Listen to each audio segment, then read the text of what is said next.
Pani, ja mám už konečne na Spotify svoju pesničku. Hej, vám ho ukážem.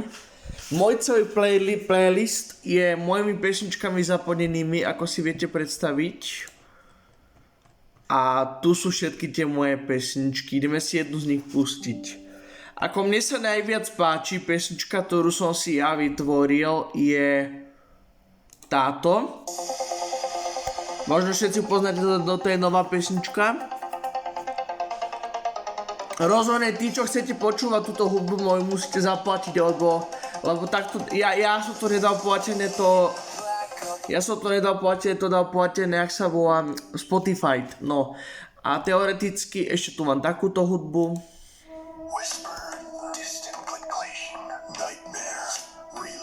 A toto tu mám. Takže to je všetko, čau čau.